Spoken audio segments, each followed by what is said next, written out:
это.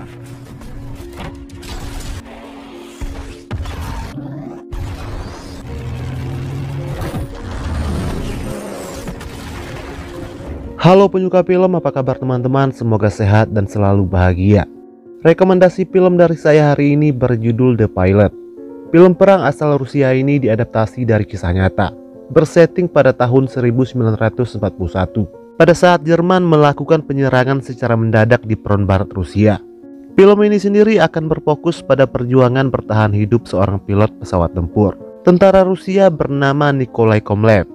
Oke, untuk menghindari terlalu banyak spoiler di awal dan akan mengurangi keseruan film, alangkah lebih baik kalau kita langsung saja bahas alur cerita selengkapnya.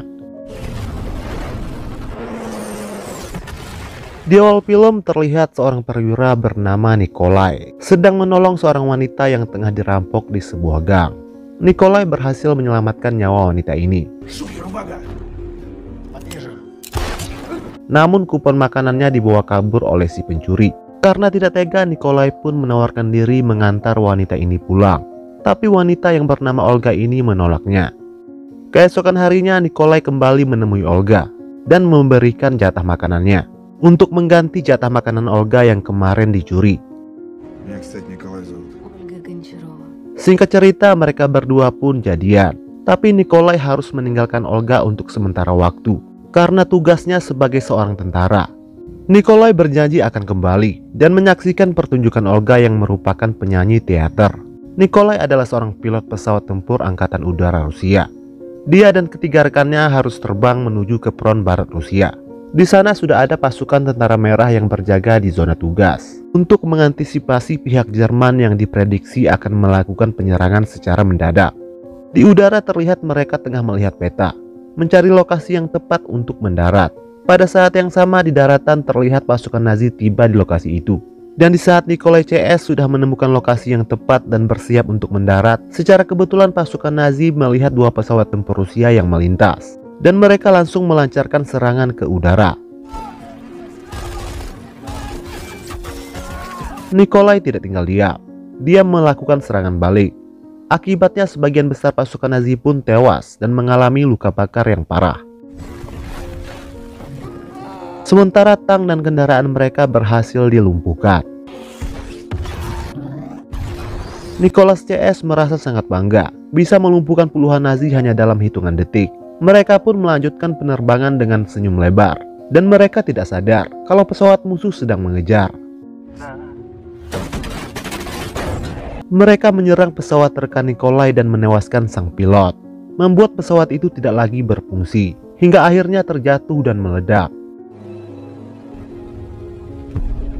Dan kini hanya tinggal pesawat Nikolai dan harus menghadapi 3 pesawat musuh lagi. Rekan Nikolai mulai panik dan berusaha melakukan penembakan secara membabi buta, hingga membuat mesin senapannya mengalami gangguan. Sementara pesawat musuh semakin mendekat. Untung saja Nikolai bertindak cepat membalikan keadaan. Namun sialnya musuh berhasil menembak tangki minyak pesawat Nikolai sampai bocor.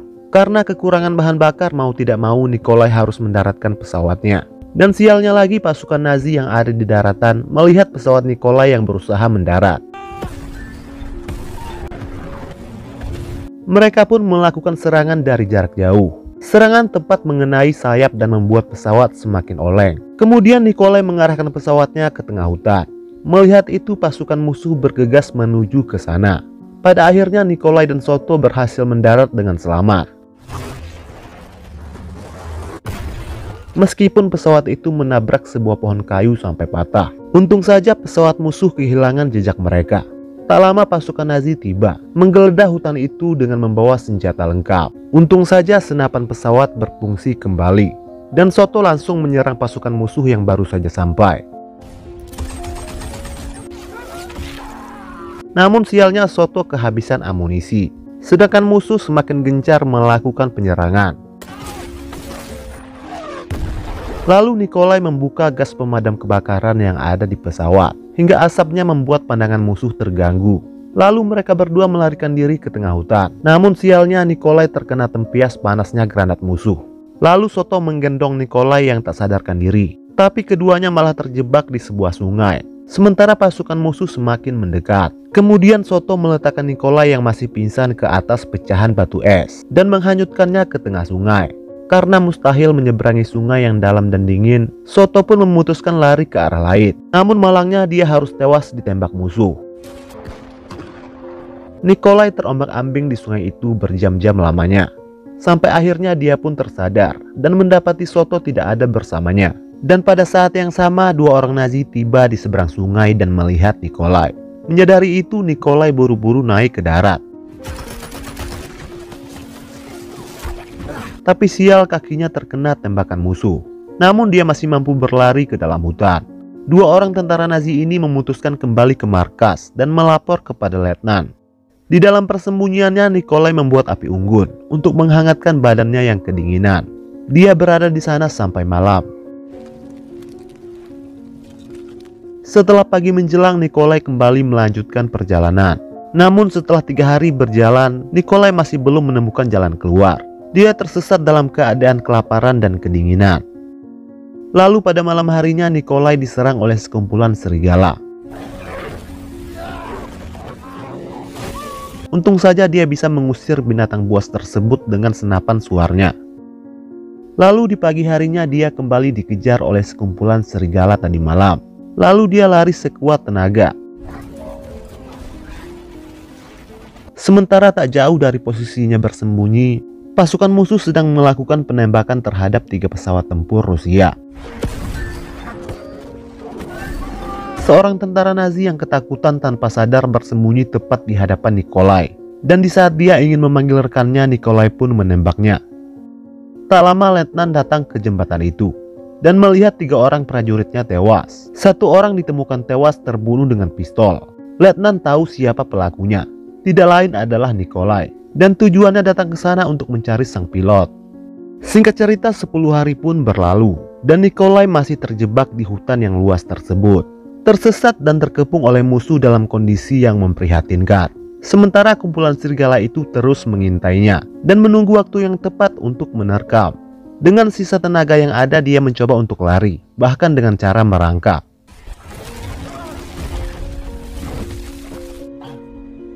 Karena untuk berjalan dia sudah tidak kuat. Dan untung saja Nikolai terjatuh ke dalam sebuah lubang. Dia bersembunyi di sana sampai malam. Sementara 3 ekor serigala menunggu di atas lubang tersebut. Karena sudah bosan menunggu, seekor serigala pun melompat ke dalam lubang dan menyerang Nikolai. Untung saja Nikolai dapat melumpuhkannya. Singkat cerita, Nikolai berhasil ditemukan oleh seorang warga bernama Ivan. Lalu dia menyembunyikan Nikolai ke dalam gerobaknya. Dia berhasil melewati markas Nazi di perbatasan hutan itu dengan berpura-pura baru pulang dari memburu serigala.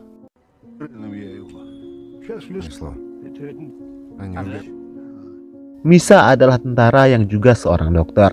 Dia mengatakan kalau kondisi Nikolai sangat parah dan harus segera dioperasi karena peredaran darahnya membeku akibat terpapar cuaca dingin berhari-hari. Ivan berkata, hari ini atau besok kemungkinan tentara Jerman akan menduduki Moskow. Untuk melawan mereka, Rusia butuh lebih banyak pejuang tangguh seperti Nikolai. Sang pilot harus berusaha diselamatkan, walau sekecil apapun kemungkinannya. Ivan juga meminta menantunya Andre untuk kembali bergabung dengan Tentara Merah. Tak lama kemudian, letnan dan pasukannya tiba di rumah itu. Sang letnan meminta Ivan yang merupakan pandai besi untuk memperbaiki tongkatnya yang bengkok. Melihat si letnan singgah, orang-orang di dalam rumah terlihat mulai panik.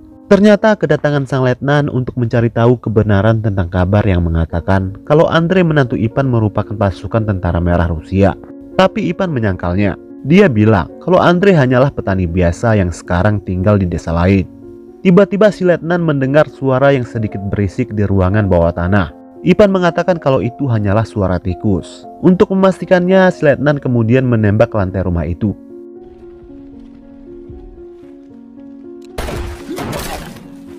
Setelah yakin semuanya aman, letnan kembali ke markasnya.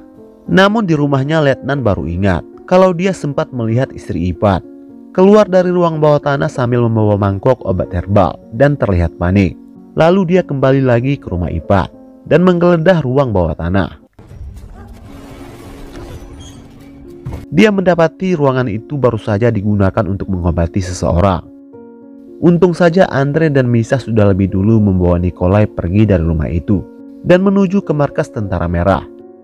Kembali ke Letnan, dia sendiri yang turun tangan untuk mencari Andre, Misa, dan Nikolai. Dia yakin kalau mereka bertiga belum jauh dan tidak memiliki senjata. Ternyata Letnan sudah menghabisi Ivan, istri dan juga putrinya. Setelah itu dia menggantung jenazah mereka dan membakar rumahnya. Singkat cerita, Letnan dan anak buahnya berhasil menemukan jejak tandu yang membawa Nikolai. Untung saja jejak tersebut menghilang disapu oleh angin salju. Lalu Letnan meminta anak buahnya untuk berpencar. Dia yakin kalau musuh masih belum jauh. Sementara Misa dan Andre memutuskan untuk beristirahat sejenak. Setelah itu mereka berencana melewati hutan lebat berjarak 4 km dari sana. Akhirnya Letnan menemukan Nikolai yang terbaring kaku di tandunya. Letnan pikir sang pilot sudah mati. Kemudian dia mendekatinya. Lalu tiba-tiba Andre yakin banyak pasukan musuh yang mengejar mereka di hutan itu. Dia mulai panik dan malah ingin menyerahkan diri kepada Nazi. Tapi Misa menolak saran dari si pengecut Andre. Lalu dia bergegas membawa Nikolai pergi dari sana. Nikolai masih sadar, namun masih belum bisa sepenuhnya bergerak. Sementara Andre memutuskan untuk menyerahkan dirinya kepada musuh dan berharap diampuni. Lalu dengan sekuat tenaga Misa menarik tandu itu. Karena terlalu letih sesekali dia pun berhenti. Dari kejauhan dia mendengar suara tembakan. Itu artinya markas pasukan Tentara Merah sudah dekat. Dan di malam harinya Misa akhirnya sampai di tengah medan perang. Di sana terlihat banyak sekali pejuang yang gugur.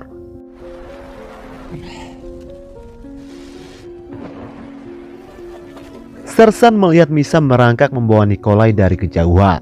Lalu dia menyuruh anak buahnya untuk mengecek apakah mereka tentara Jerman atau Rusia. Dan setelah diperiksa ternyata mereka adalah pasukan dari Tentara Merah. Dan pada akhirnya Misa berhasil membawa Nikolai kembali bergabung dengan Tentara Merah. Namun malangnya Misa malah tewas tertembak. Singkat cerita, Nikolai dibawa ke kamp pengobatan. Meskipun jantungnya berdetak dengan normal, namun kakinya harus diamputasi karena mengalami pembekuan pada sebagian jaringan lunak. Nikolai akhirnya sadar, namun sangat terpukul mengetahui kalau dia harus kehilangan kedua belah kakinya. Nikolai mengalami trauma atas semua kejadian yang dia alami.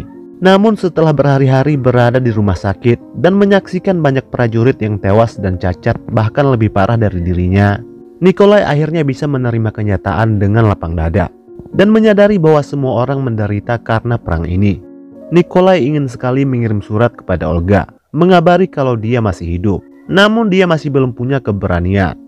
Dia takut Olga tidak bisa menerima keadaannya yang sekarang. Sebaliknya Olga justru menanti-nanti kabar dari Nikolai. Singkat cerita, Nikolai mendapatkan sepasang kaki palsu.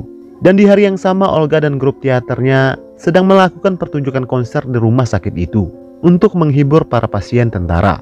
Nikolai sekuat tenaga mendekati jendela untuk melihat pertunjukan Olga, seperti janjinya sebelum berangkat ke medan perang. Namun lagi-lagi Nikolai masih belum punya keberanian untuk menghampirinya, dan hanya mampu menatapnya dari kejauhan. Setelah berbulan-bulan menjalani terapi, Nikolai akhirnya bisa berjalan lagi, meskipun harus menggunakan kaki palsu. Suatu hari tanpa sengaja dia bertemu dengan Olga yang kebetulan berada di sana. Olga bahagia melihat Nikolai ternyata selamat dari perang. Pada saat yang sama dia juga kecewa karena sang kekasih tidak menghubunginya selama ini. Sampai akhirnya dia tahu tentang keadaan Nikolai, yang menjadi alasan kenapa dia menjauh. Lalu Olga kembali dan memeluknya. Singkat cerita mereka berdua pun menikah.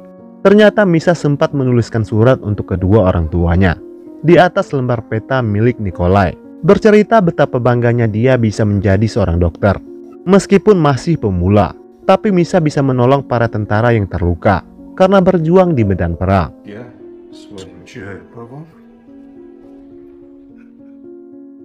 Dan ternyata ayah Misa adalah seorang jenderal yang merangkap dokter. Nikolai meminta bantuan sang jenderal untuk mengeluarkan surat izin agar dirinya bisa kembali melakukan penerbangan. Tentu saja sang jenderal menolaknya karena kondisi Nikolai yang dia anggap tidak memungkinkan. Sebelum pergi, Nikolai mengatakan Misa ingin dia hidup pasti ada alasannya, agar Nikolai bisa bertugas lagi dan berjuang melawan Nazi.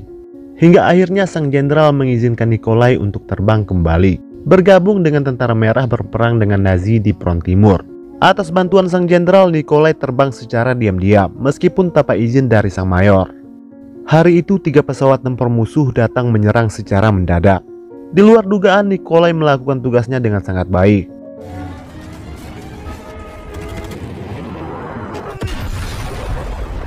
Kehilangan kedua kaki tak membuat semangat juangnya luntur sedikit pun. Meskipun kemampuannya sempat diragukan oleh sang mayor, nyatanya Nikolai berhasil melumpuhkan 3 pesawat tempur Jerman.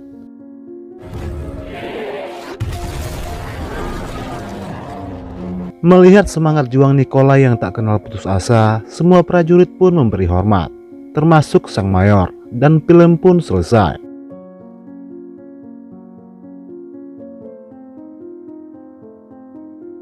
Oke guys, gitu aja dulu video hari ini. Semoga menghibur dan sampai jumpa lagi di video berikutnya.